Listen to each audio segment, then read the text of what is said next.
Bonjour à tous, bienvenue dans ce nouvel épisode de Life Stories et aujourd'hui on va parler RSE. RSE, responsabilité sociétale des entreprises, c'est-à-dire les entreprises qui décident volontairement d'intégrer les préoccupations environnementales et sociales dans leurs activités commerciales. Donc on parle beaucoup d'impact environnemental et aujourd'hui j'avais envie qu'on s'intéresse à l'impact social lié à nos activités de l'événementiel. Et si vous vous dites que c'est compliqué, voire impossible, j'espère qu'on va vous faire changer d'avis aujourd'hui avec mon invité, puisque j'ai le plaisir de recevoir Grégoire Decaux. Bonjour. Bonjour. Alors Grégoire, tu es le fondateur de l'agence Inspirience, donc une agence conseil en communication événementielle pour des événements responsables et solidaires. Donc ça c'est le pitch, comme on dit, c'est le slogan, mais tu fais beaucoup plus que ça au quotidien. Alors moi ce que j'aimerais savoir, c'est comment on en vient justement à créer une agence sur ce genre de problématiques.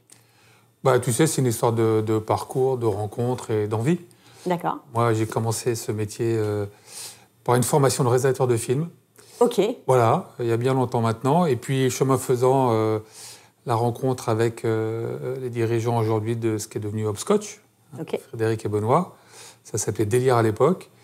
Et puis voilà, j'ai commencé à faire des films. Et puis des films, un peu de production. Et puis de la production, chef de projet, directeur de prod. À la découverte de tous les aspects de notre métier. Mm-hmm. Voilà. Et puis une première aventure passionnante, une seconde chez Auditoire, voilà, pendant quelques années, où là j'ai encore grandi, avec plus en management de projet et puis en animation des équipes commerciales, voilà, sur des grands comptes. Okay. Donc ça, une nouvelle belle aventure. Et puis à un moment, j'ai eu aussi envie à la fois de créer ma propre entreprise, mais surtout, je me suis intéressé au développement durable. D'abord pour des préoccupations personnelles. Oui. Le sujet m'intéressait. Et puis, c'est devenu un enjeu professionnel. Et je me suis dit comment concilier une envie personnelle, un projet pro, toujours l'événementiel. Et j'ai créé une première société qui s'appelle Beautiful Monday. Voilà. Oui. L'idée, c'était de créer des éco-événements. Donc là, c'était surtout la partie environnementale qui m'intéressait. Comment faire pour trouver des idées pour limiter les impacts sur l'environnement, la restauration, le décor, le transport, voilà, tous ces grands sujets qui sont sur la table aujourd'hui encore. Et Beautiful Monday, ça a été créé en quelle année ? Beautiful Monday, ça a été créé en 2007. Oui. Voilà. Donc, ça date déjà sur ces sujets. Le temps va très vite. Ça date. Oui, sur ces sujets, ça date, effectivement.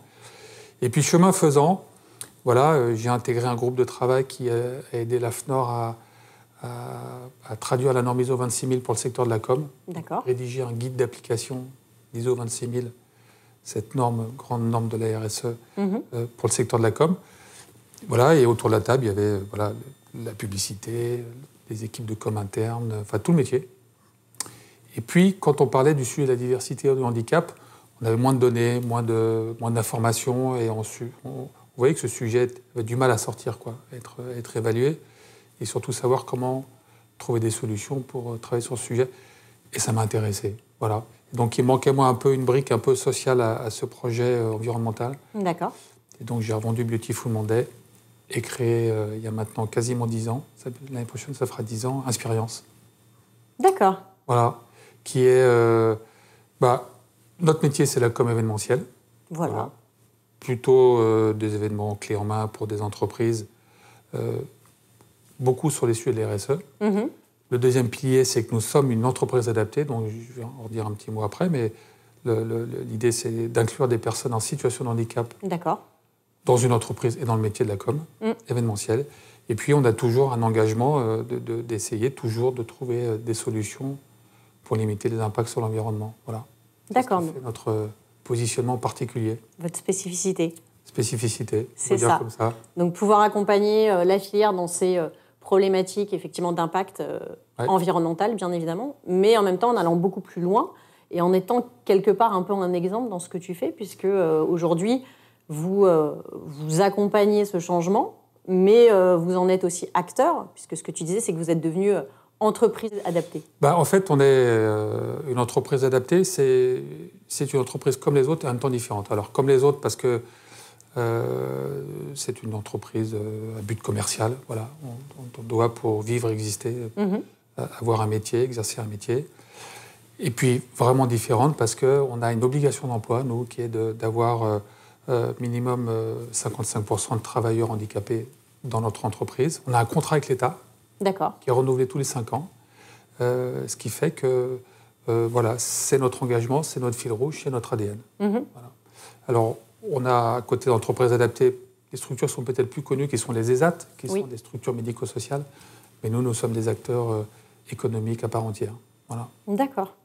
Alors, c'est vrai que quand on regarde un petit peu cette question du handicap, donc il y a la loi de 2005 qui a été promulguée, qui est une loi handicap visant à l'égalité des droits et des chances, la participation et la citoyenneté des personnes handicapées, donc qui oblige tout employeur de plus de 20 salariés à avoir 6% de son effectif total qui est en situation de handicap. Tu me disais, quand on préparait cette émission, que c'est plus aux alentours de 3,5% dans la réalité de ce qu'il en est. La moyenne nationale de toutes les entreprises françaises, on est un petit peu en dessous des 3,5%. Ouais. Donc toi, tu as fait le choix. Le fait d'être entreprise adaptée, c'est un vrai choix, une vraie motivation. Donc tu as 12 salariés, donc tu es à plus de 55% de collaborateurs en situation de handicap. Et je pense que si ça étonne tous les gens qui sont autour de nous, je pense que c'est aussi parce qu'on a beaucoup d'a priori sur cette question du handicap au travail. Qu'est-ce que tu peux nous en dire globalement sur l'approche que tu as, toi, par rapport à ça, et sur ce qu'est globalement le handicap au travail? Ce qu'il faut savoir, c'est que je pense qu'on a beaucoup des stéréotypes, voilà, des idées reçues sur le handicap. D'abord, les handicaps sont multiples. Voilà, il n'y a pas un type de handicap, il y a une classification qui fait qu'il y en a 5. Le handicap moteur, le handicap psychique, les maladies chroniques invalidantes, dont on parle beaucoup en ce moment, le handicap sensoriel.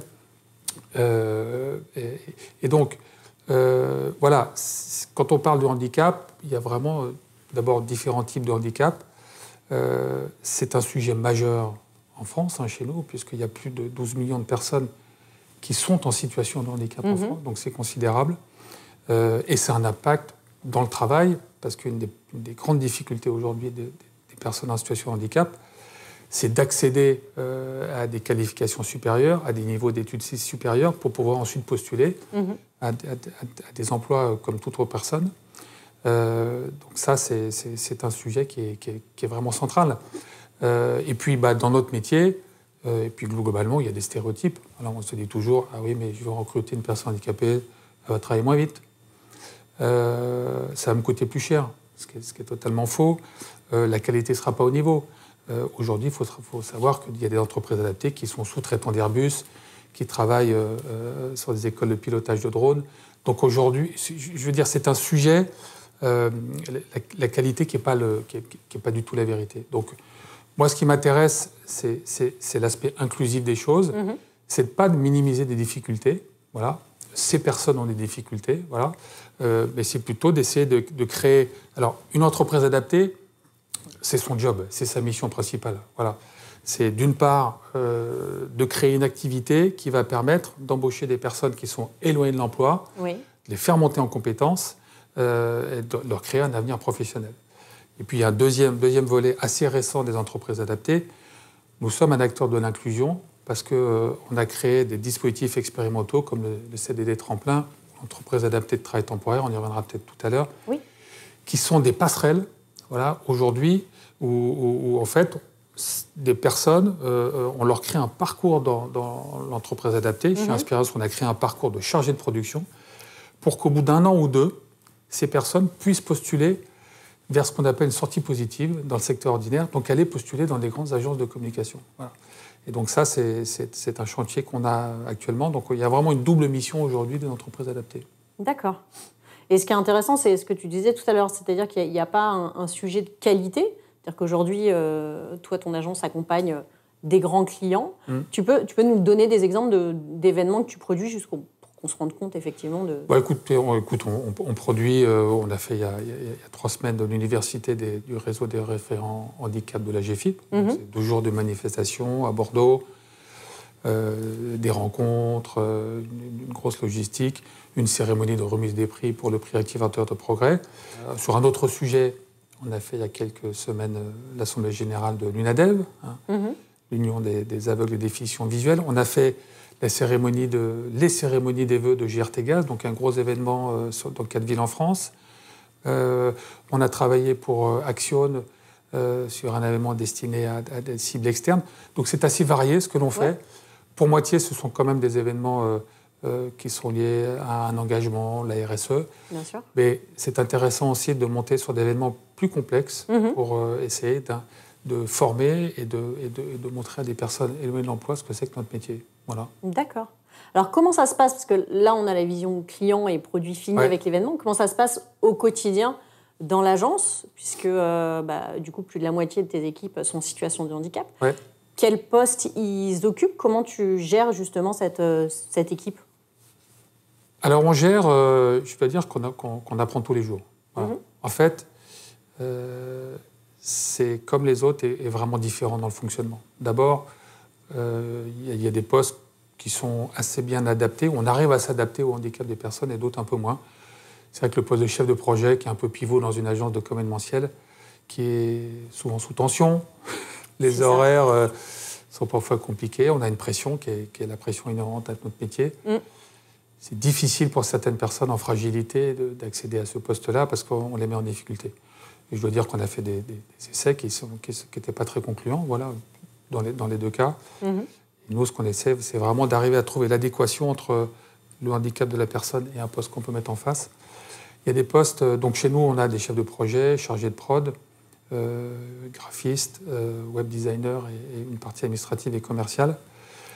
Sur la partie, on y arrive assez bien sur une partie artistique, graphiste, parce que d'abord, beaucoup de jeunes sont intéressés par ces métiers, beaucoup de jeunes en situation de handicap et des moins jeunes qui veulent se maintenir dans l'emploi. C'est un métier souvent de back-office, pas besoin de se déplacer. Il n'y a pas de contact forcément direct avec le client. Pas forcément de contact avec le client. On peut faire tout en échange par mail ou autre. Donc c'est assez bien adapté. Et puis là, on travaille sur le métier de chargé de production. D'accord. Qui peut être aussi un métier de back-office. Voilà. Il y a souvent un métier de partie terrain, mais ce qui nous intéresse en ce moment, et c'est un gros travail qu'on fait, c'est d'arriver c'est là où le fonctionnement de l'agence est un peu différent, c'est qu'en ce moment, on fait un travail de découpage assez précis par tâche de toutes les missions des chefs de projet et de chargés de prod. Un chef de projet, on pourrait résumer en disant que c'est d'une part de travailler avec le client et d'autre part de manager les équipes. Mais si on découpe les tâches, on est arrivé à trouver une trentaine de tâches différentes.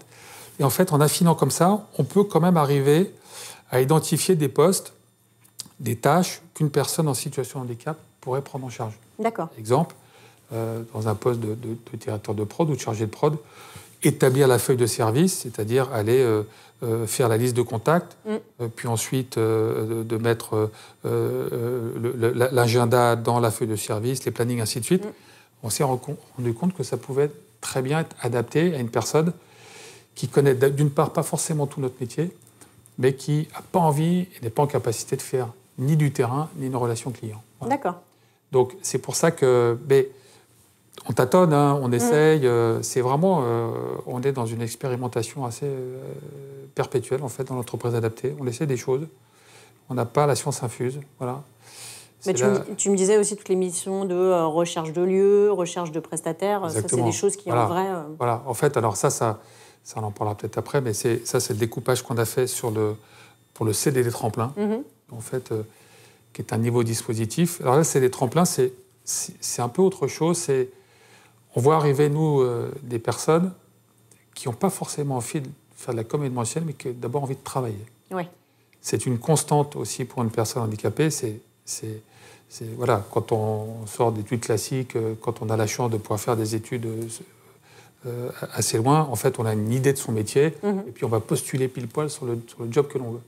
Une personne en situation de handicap, quand elle arrive sur un salon de recrutement, la première chose qu'elle veut, c'est travailler. Donc c'est assez étonnant parce qu'on voit des personnes atypiques, voilà, qui ne connaissent pas grand-chose à la com événementielle, mais par contre, qui sont intéressées par apprendre. Oui. Donc avec Morgane, directrice des opérations, on a créé un parcours chargé de production où on a mis sur la table 12 compétences, voilà, 12 compétences clés à acquérir. Et en fait, on va petit à petit acquérir au fur et à mesure. Ça prend entre 12 et 24 mois. C'est la durée d'un CDD tremplin. On va donner la possibilité à ces personnes d'acquérir une des compétences. La première, c'est de connaître son écosystème et de pouvoir appeler des salles quand on est en recherche de salles pour monter un événement, une convention ou autre. Ou appeler des prestataires, trouver des prestataires, les référencer. Et donc, ainsi de suite, on va progressivement faire monter en compétences jusqu'à savoir élaborer un budget. Voilà. D'accord. En passant par la SACEM, c'est quoi, les droits d'auteur. Voilà. Donc, ça, c'est une partie hyper intéressante parce qu'on fait ça un peu sur le tard quand on est en agence événementielle. On apprend au fur et à mesure. C'est et ça. là, ça nous oblige à cadrer les choses. Voilà. Et donc, vous les recrutez chez vous, vous les accompagnez pour les préparer à l'emploi qu'ils peuvent trouver soit chez vous, soit dans d'autres agences. C'est l'idée. C'est surtout qu'elles aillent dans d'autres agences ensuite. Voilà. Oui, alors, c'est un déchirement parce qu'on a, on a 2 profils en ce moment à l'agence qu'on fait monter en compétences. Mais c'est ça aussi l'idée de l'inclusion. C'est-à-dire que ce sujet, tu disais, on est un peu exemplaire, mais je ne cherche pas à être exemplaire. Nous, on cherche à... Moi, ça m'intéressait ce sujet, d'aider des personnes à rentrer en activité. Mais ce qui est intéressant, c'est que si ça reste au niveau d'inspiration, honnêtement, c'est à petite échelle. Voilà. Oui, c'est ça. Et ce qui est intéressant, c'est de le faire avec tous nos camarades, copains, agences, petites, moyennes ou grandes agences de l'événement et d'autres. Voilà. Parce que c'est un bassin de population immense. Et donc, avec ce CDD tremplin, l'idée, c'est que ces personnes aient la possibilité d'aller rencontrer des gens et le fait d'être passé chez Inspirience, d'avoir déjà ces compétences, devrait faciliter, je l'espère, l'intégration. Voilà. Quand on sait qu'un des gros sujets, c'est la problématique d'emploi, de trouver des ressources dans notre secteur, ça peut être aussi une possibilité de s'interroger, d'aller chercher. Exactement. On est en pénurie d'emploi et moi je dis souvent que adressez-vous aux entreprises adaptées ou globalement à tous les acteurs de l'emploi qui travaillent avec des personnes en situation de handicap. Il y a là des personnes extrêmement motivées. Parce qu'un des freins ou un des stéréotypes, c'est aussi de se dire ces gens-là, ils ne sont pas motivés, ils vont regarder la montre à 17h. Ce sont des gens qui sont plutôt motivés. On avait fait des études avec le cabinet Occurrence il y a quelques années. Je pense que les managers peuvent vraiment compter sur des personnes en situation de handicap. Elles sont souvent plus motivées que les autres, quoi. Elles ont envie d'apprendre, elles ont envie de travailler. Alors, il faut adapter le poste. Voilà. C'est ça, qu'est-ce que ça change pour toi en tant que chef d'entreprise, d'être chef d'entreprise avec une entreprise adaptée et des équipes, des collaborateurs qu'il faut porter de manière peut-être individuelle aussi Il faut... Oui, il y a un travail... c'est le travail de l'équité, quoi. C'est-à-dire d'arriver à ne pas avoir une boîte uniforme, où en fait on crée un dispositif qui est valable pour tout le monde, mais c'est créer des dispositifs qui apportent quelque chose à chaque individu, quoi. Voilà. Je prends l'exemple du temps de travail, du télétravail. Voilà. L'idée, c'est pas de dire tiens, je vais donner 2 jours de télétravail à tout le monde. L'idée, c'est de se dire de quoi a besoin la personne. Ici, chez Inspirience, notre assistante administrative, elle a besoin de 4 jours de télétravail. Voilà. Et honnêtement, assistante administrative, on peut faire aujourd'hui beaucoup de choses en télétravail avec les ordinateurs, les outils, la relation avec l'expert comptable. Et donc, on va s'adapter. Ça a été un chemin un peu long, ça. Voilà. Mais non, mais c'est vrai, cette notion d'équité, pas d'égalité, c'est de se dire finalement, il y a des différences dans l'agence, mais pour que chacun puisse s'y retrouver, c'est important. Donc, après, il y a des aménagements techniques qu'on peut faire. Des personnes qui vont avoir une difficulté de motricité de la main, par exemple. Donc, on va utiliser une souris ergonomique. Il y a des personnes qui sont en déficience visuelle, donc on va adapter l'environnement de l'ordinateur, lumineux, et ainsi de suite. Donc c'est ça le travail aussi d'adapter. Voilà. Ça demande de s'adapter à chacun. Et en même temps, tu le disais, qu'il y a ce côté équité, parce qu'effectivement, tout le monde n'est pas en situation de handicap, donc il faut arriver à trouver l'équilibre entre ceux qui sont des travailleurs et qui eux aussi ont des besoins, pour le coup, et n'ont pas envie de se sentir... C'est vrai, et finalement, on a tous besoin d'un environnement particulier. Mais je crois que c'est encore plus vrai pour des personnes qui ont des difficultés de motricité, de vue, d'accès, de maladies chroniques. Vous avez aujourd'hui on a des besoins médicaux qui fait que pour certains, on a besoin d'aller plusieurs fois par semaine à l'hôpital ou autre. Donc c'est ça, c'est ne rien enlever à une personne, mais par contre arriver à adapter son rythme, son poste, son management à toutes ses particularités. C'est pas simple, hein. Voilà. Oui. Mais avec l'importance pour cette personne-là d'avoir un travail au quotidien, quoi. Ouais, je pense que c'est ça le plus important. Et comment ça se passe vis-à-vis de tes clients, du coup? Parce que j'imagine que voilà, c'est assez transparent pour eux. Ouais. Et pourquoi ils viennent? Qu'est-ce qu'ils viennent chercher chez Inspirience?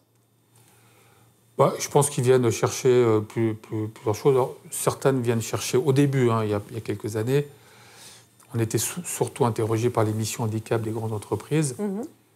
Donc, évidemment, ils connaissaient le sujet, ça les intéressait de travailler avec nous. Et puis, il y avait un aspect réglementaire, donc récupérer de ce qu'on va appeler diminuer un peu sa contribution à GFIP. Je ne vais pas rentrer dans le détail. Mais aujourd'hui, tu disais tout à l'heure qu'il y a une obligation d'emploi en France. Toute boîte de plus de 20 salariés doit arriver à un taux d'emploi de 6% de travailleurs handicapés. Si on n'y arrive pas, on paye une contribution.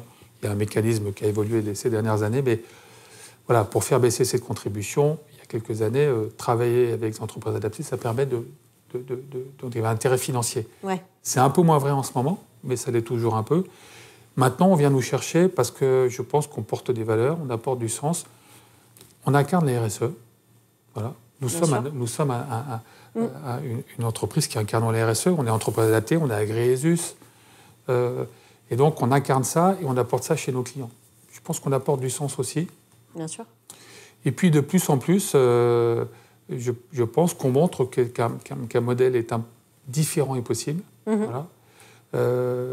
Voilà, là, on tente en ce moment, avec un de nos clients, de dire, ben voilà, par exemple, dans nos réunions de copilotage, voilà, de l'événement, nos personnes en situation de handicap vont pouvoir participer, mais en auditeur, pour voir ce que c'est qu'un échange avec un client. Comment est-ce qu'on gère une réunion de 2 heures, comment est-ce qu'on gère des plannings, comment est-ce qu'on gère... Voilà. Donc je pense que la clé, c'est de ne rien cacher, ni de ce qui est intéressant, ni des difficultés qu'on a. Bien sûr. Et donc de créer une relation vraiment partenariat avec nos clients. Voilà, c'est ce qu'on essaie de faire. D'accord. Mais bon, certains viennent nous chercher, enfin, on vient aussi nous chercher, et d'abord, et c'est essentiel, parce qu'on sait fabriquer des événements, quoi. Voilà, c'est même le cœur du sujet. Faut pas l'oublier, voilà, faut pas l'oublier. Vous savez faire ça très bien, d'ailleurs, des événements. Donc je ne sais pas si on le fait très bien, mais bon, on nous rappelle encore. Tout va bien, là. Donc des événements responsables et solidaires. Justement, est-ce que tu aurais des conseils à nous partager pour rendre nos événements plus inclusifs? Parce qu'on parle beaucoup d'action et d'impact environnemental. Donc ça, les organisateurs d'événements vont un petit peu plus loin qu'ils n'allaient il y a quelques années. Donc on est plutôt sur la bonne voie. Le côté impact social positif et inclusif, c'est encore... ça avance, mais doucement. Est-ce que tu aurais des conseils à partager pour les aider dans cette voie? Je pense déjà que c'est comme une démarche environnementale, ça se prend dès le début. C'est-à-dire qu'on sait très bien que l'éco-conception d'un événement, si vous commencez à vous y mettre la veille de l'événement, c'est mort, quoi. Même un mois avant, ça joue au niveau de la conception, donc avec les équipes projets, les clients, et c'est à ce moment-là qu'on prend des décisions qui vont nous permettre d'aller dans une voie plus responsable. C'est un peu la même chose pour un aspect plus social, et c'est l'idée au départ, quand on met à plat l'événement, quand on le décortique, de se dire, tiens, sur quel levier je peux actionner. Là, j'ai dans mes achats prévu un achat de restauration, par exemple. On a un buffet, un traiteur. Il y a aujourd'hui, dans les entreprises adaptées, des très bons pros qui vont pouvoir délivrer une prestation. Et c'est vrai sur beaucoup de métiers. Voilà. Aujourd'hui, dans l'entreprise adaptée, on trouve des boîtes de transport, évidemment de conditionnement, on trouve des boîtes de restauration, d'audiovisuel, de création graphique, d'événementiel. Donc je pense que ça se joue au début. Après, il ne faut pas avoir peur, voilà, de se remettre un peu en question. C'est plus compliqué de faire la démarche, voilà, c'est sûr. Mais je pense qu'il faut essayer d'aller jusqu'au bout. Il y a 2 leviers principaux. C'est pendant la phase de préparation. Nous, c'est ce qu'on essaie de faire avec les CD tremplins, c'est d'arriver à ce que des personnes intègrent les agences dans la partie production. Et puis après, la partie terrain, voilà, où là, on peut aujourd'hui intégrer sur le terrain des personnes en situation de handicap, d'une part pour pour être dans l'action concrète, et puis pour leur montrer ce que c'est que les événementiels. Alors, on a créé un dispositif qui s'appelle Passerelle événementielle. Oui. Voilà, il y a maintenant quelques années, qui permet de faire ça. D'accord. C'était toujours dans l'idée de sortir un peu d'inspiration et qu'est-ce qu'on peut faire pour aller un cran plus loin. On a monté un partenariat avec une association qui s'appelle le Clubhouse Paris, qui vient en aide à des personnes en situation de handicap psychique. Voilà. Et en fait, on s'est aperçu que sur nos événements, il y avait une dizaine de missions courtes, de type tenir un vestiaire, accueillir des personnes, scanner les badges, faire des petites missions logistiques, nettoyer des cases de traduction, ainsi de suite, parfaitement adaptées à des personnes qui ne peuvent travailler ou qui n'ont envie de travailler que quelques heures par jour. Voilà. Et donc, on a créé ces passerelles. Et donc, on l'a fait d'abord pour nous, avec l'accord de nos clients. On accueille, parfois pour moitié. Alors, on ne remplace jamais une équipe totalement complète. On va travailler par exemple, pour les hôtesses, une boîte d'hôtesses. Et puis, on va leur dire, là, tu m'as prévu 10 personnes.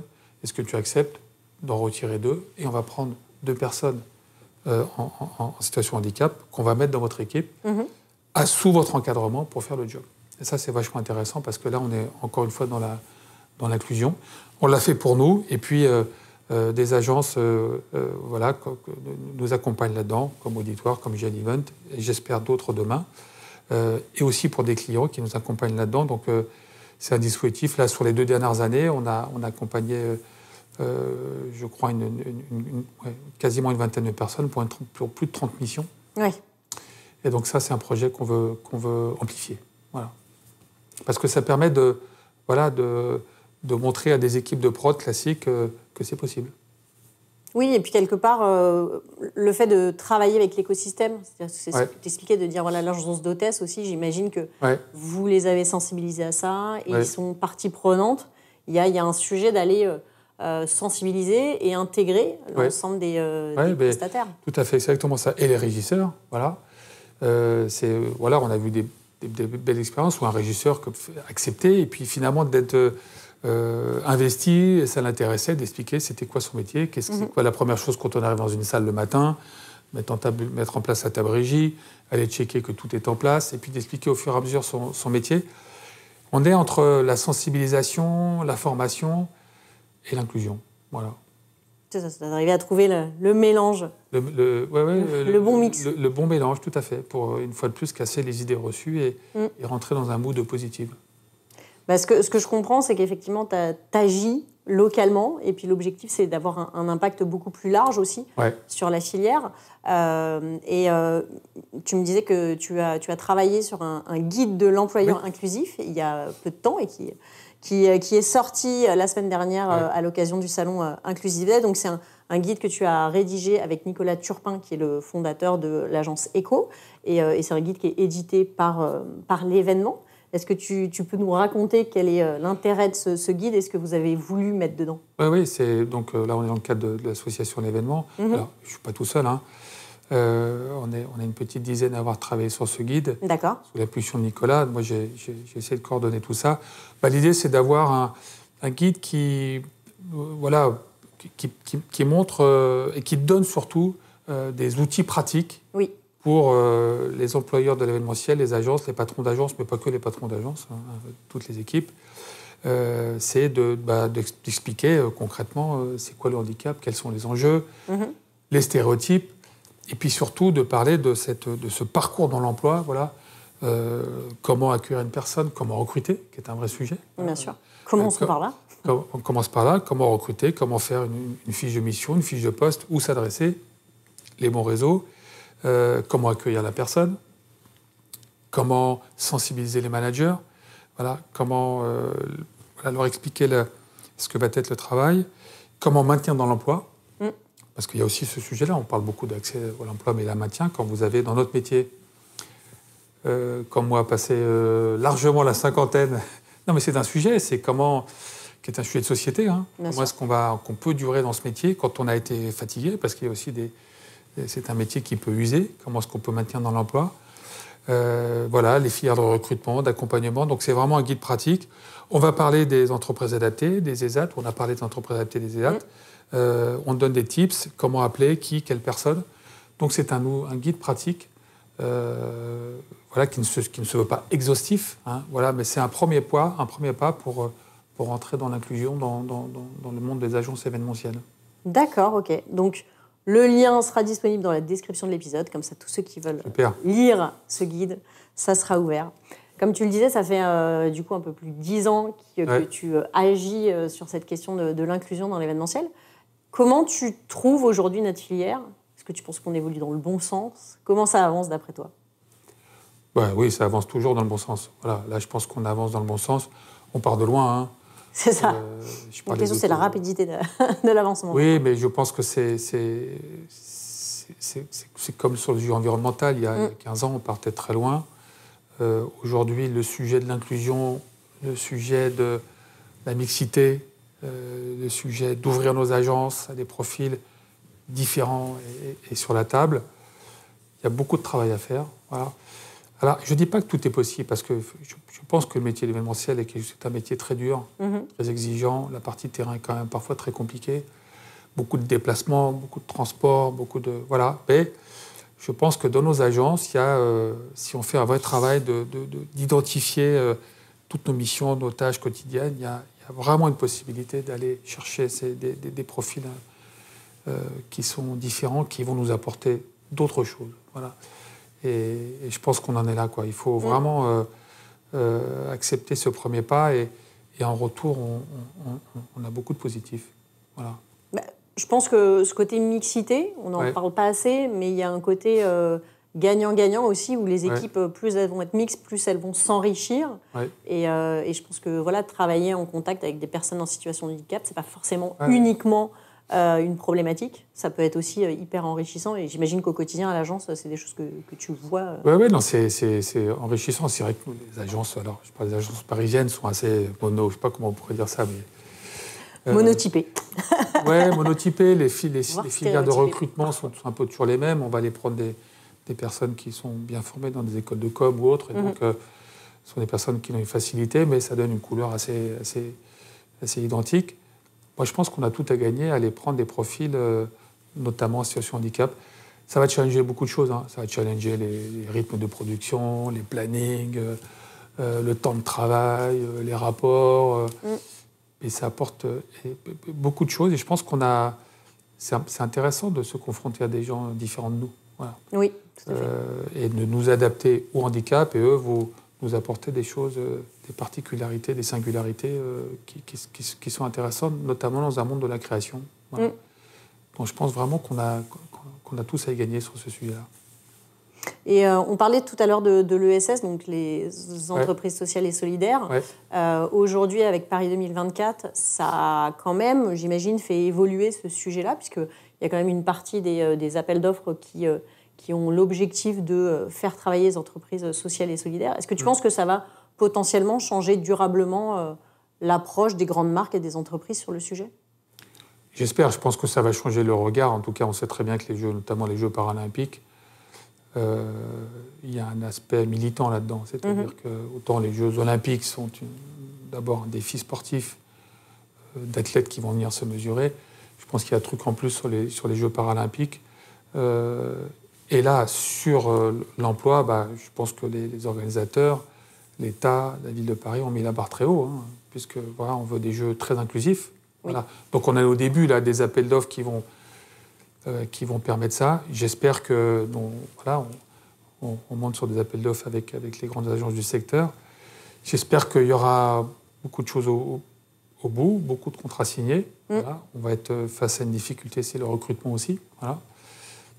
Parce qu'il y a aussi des pénuries d'emplois dans tous les domaines. Maintenant, ce qui est important, je pense qu'il faut que ces jeux soient durs dans le temps. Voilà. La maire de Paris avait parlé d'héritage. Moi, je pense que c'est ça le plus important. Parce que si on fait des jeux, là je parle pour l'emploi, hein, en recrutant massivement pendant les 2 fois 3 semaines des jeux, des personnes et l'emploi et qu'à la fin il ne se passe plus rien, je pense qu'on aura raté quelque chose. Donc arriver à enclencher la dynamique, mais que les emplois qu'on aura créés restent. Voilà, et qu'on ne se retrouve pas avec des personnes qui retournent au chômage 3 semaines ou fin septembre 2024. C'est ça le plus grand défi.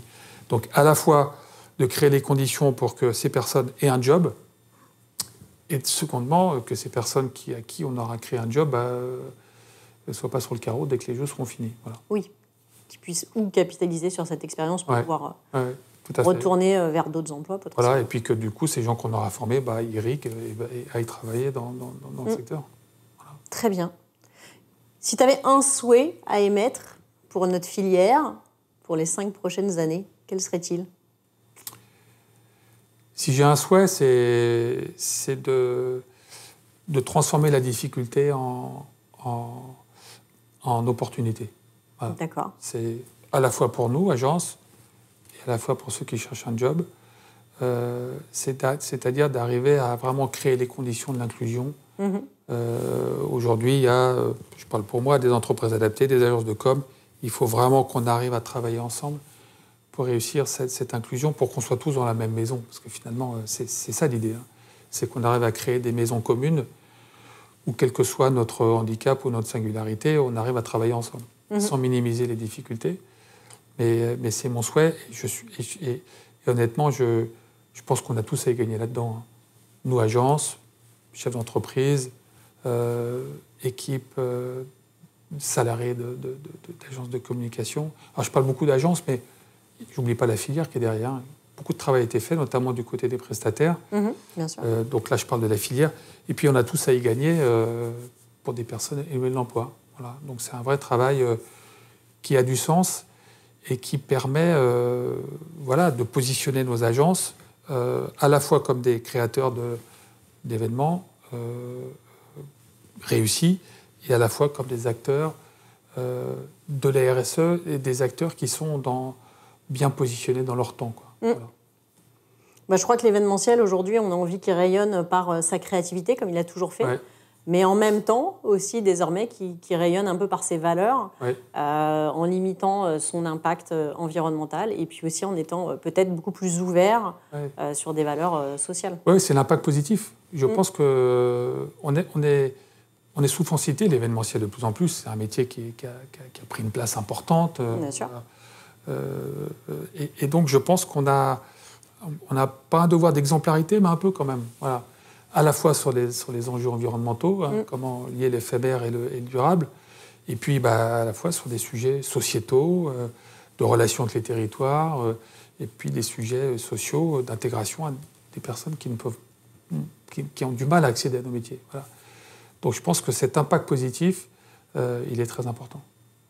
En tout cas, merci de nous montrer, Grégoire, que c'est possible, parce que c'est souvent ça paraît complexe. J'espère que ceux qui nous écoutent vont avoir désormais un peu plus d'idées et de se poser les bonnes questions sur se dire oui, c'est possible, comment je vais le faire, mais enclencher déjà cette réflexion. Donc merci beaucoup de nous avoir partagé ton parcours et ce qu'on espère être l'avenir des événements un peu plus inclusifs. Merci à vous, j'espère que cet épisode vous a plu et je vous donne très prochainement rendez-vous pour un nouvel épisode de Live Stories.